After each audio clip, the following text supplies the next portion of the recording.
सच साहिब, ध्यान देने योग्य बातें। ये दूसरा पार्ट लंबा हो जाता है वीडियो, इसलिए थोड़ा थोड़ा बना रहा हूँ।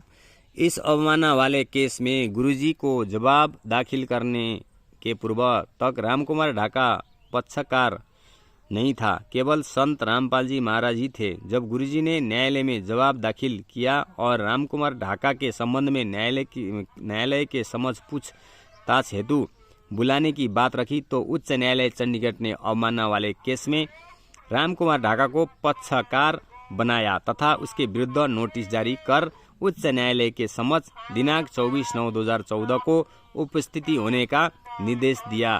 साथ ही संत रामपाल जी महाराज को भी सदैह उपस्थित रहने का निर्देश दिया। भगत भाइयों, देखो प्रमाण। और इन्हीं गद्दारों को आप लोग दान पुण्य सब देकर गुरुजी को फंसाने का काम किया। इस घोर पाप से अब देखो आप ही विचार करो। गुरुजी ने सत्संग में बोल दिए, तो ये दान पान दान पुण्य जितने भी पाठ प्रकाश जितने भी पैसा देते हैं, ये गुरुजी को फंसाने का काम स्वयं शिष्य ही कर रहे हैं। क्योंकि दान पुण्य गुरुजी ने स्वयं एक सत्संग में 2008 में से पहले एक सत्संग में बोल दिए हैं कि अगर गुरु अव्यक्त रहे, अंत अज्ञात अवस्था में जाए तो क्या करना। भगत को विचार करना चाहिए, ज्ञान समझे। तो इनका पैसा आपने गल्ला बनाओ, एक डब्बा बनाओ 10वां अंश गुरुजी के नाम पर, दूसरा आपने उसमें रखो। भगत भाइयों विचार करें। इन अपराधियों को देकर आपने गुरुजी को साजिश के तहत फंसाने का काम कर रहे हो और कुछ नहीं। सच्चाई सच्चाई है, सच्चाई कड़वी होती है, सच्चाई सुनने में दिक्कत होती है, लेकिन सत्य कहीं जाता नहीं है। जो इनके सारे फर्जी आश्रम में जाकर जो दान पान बैठ के देते हो, इसके तो इनके तो एक पानी बूंद भी नहीं पीना चाहिए। और इनके दाना तो और भी खाना नहीं चाहिए, न जाने कौन सी रोग निपटेगी।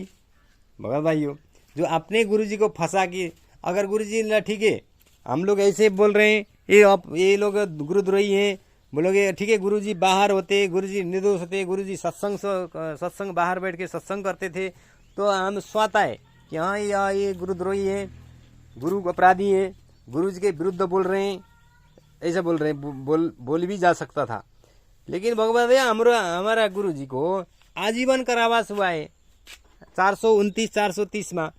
ये अपराधियों से ठीक है, अगर हम लोग गलत रहे तो हम स्वीकार करेंगे, स्वीकार करते हैं हम। जिसने ऐसा बताया हुआ बकायदा प्रमाण रखे, ये अपराधी दिखावे, सारा आश्रम में दे।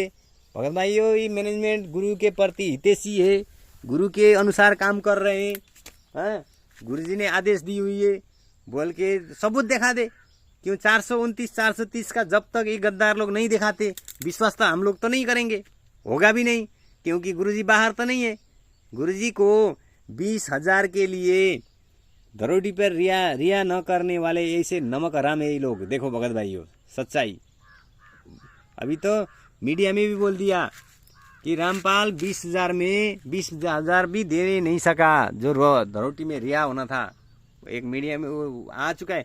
भगत भाइयों, आप लोग क्या सोचते हो? ऐसे ऐसे भगत हैं उधर हिसार में, इनके आश्रमों में भी है, जो न तो ये पीला पर्चा, ये नाना तरीका, ये सब वायरल होता है। ये क्यों होता है? विचार करो भगत भाइयों। ये तो समय आने पर सब मालूम होएगा, अभी तो उजागर हो चुका है। लेकिन ये अपराधी किसी को कुछ पता नहीं है बोल के बोले थे। लेकिन जो कोर्ट का सबसे पहला 429-430 का फाइल, भगत भाइयों ये तो बताने वाला भी उधर ही का भगत भाई थे। तो इन अपराधियों का परमात्मा ने सारा तोड़ निकाला हुआ है भगत भाइयों। समय आने पर ये लोग अभी भी बोल रहे हैं कि कुछ नहीं होगा, क्या नहीं होगा। नहीं, समय आने पर रावण कितना अत्याचारी करता था, कितना अत्याचार किया, उसको कुछ हुआ नहीं हुआ। समय आने पर उसका क्या हुआ, मूल वंश समेत गया। देखो भगत भाइयों, कुछ भी नहीं रहा। सोने का लंका, वो उसका अपना शक्ति व्यर्थ गया। तो सच्चाई है भगत भाइयों। सच्चाई को इतना संसार है। देखो भगत भाइयों, ये सारा इसी भगवान ने बनाई दी हुई है।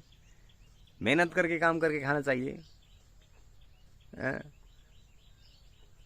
किसी का रखा हुआ घास अगर किसी को खाना छुटाया, उस खाना को भी हम हड़प लेंगे तो उसका भी दोषी होंगे बोल के हमारे शास्त्र में बोला हुआ है।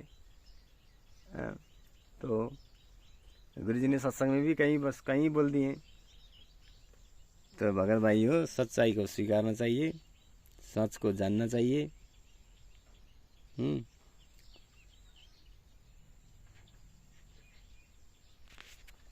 तो ध्यान देने योग्य बात है, इस अवमानना वाले केस में गुरुजी को जवाब दाखिल करने के पूर्व तक रामकुमार ढाका पक्षकार नहीं था, केवल संत रामपाल जी महाराज जी थे। अब गुरुजी ने न्यायालय में जब दाखिल किया और रामकुमार ढाका के संबंध में न्यायालय के समक्ष पूछताछ हेतु बुलाने की बात रखी, तो उच्च न्यायालय चंडीगढ़ ने अपमानना वाले केस में रामकुमार ढाका को पक्षकार बनाया तथा उसके विरुद्ध नोटिस जारी कर उच्च न्यायालय के समक्ष दिनांक 24/9/2014 को उपस्थित होने का निर्देश दिया। साथ ही में संत रामपाल जी महाराज भी उसी सदैव उपस्थित रहने का निर्देश दिया। संत रामपाल जी महाराज के लिखित बयान पर नोटिस राष्ट्रीय समाज सेवा समिति के संचालक रामकुमार ढाका पर जारी हुआ तो आरएसएस वाले ने जल भून गए और षड्यंत्र का बीज उगलने लगे। पूरे देश विदेश के भक्तों के बीच आरएसएस समिति झूठा संदेश भिजवाए कि संत रामपाल जी महाराज का आदेश है कि सभी भक्तों को चंडीगढ़ उच्च न्यायालय में 24/9/2014 को पेशी पर अवश्य आना है। बस क्या था, आरएसएस समिति द्वारा उगले हुए षड्यंत्र के बीज को लड्डू समझ सारे भगतगण निकलने के लिए दिनांक 24/9/2014 को चंडीगढ़ सेक्टर 17 स्थित रेडी मैदान में एकत्र हो गए। अपार भीड़ एकत्र हुई। आरएसएस समिति फूले नहीं समाई। भक्तों के हाथों में जजों एवं न्यायालयों के खिलाफ तख्तियां थमा संत। देखो भगत भाइयों, ऐसे अपराधियों को हम लोग साथ दे रहे थे। भगत भाइयों समझना चाहिए। 1 से 10 पेज लंबा हो जाएगा, दूसरा 1 से 11 पार्ट का दूसरा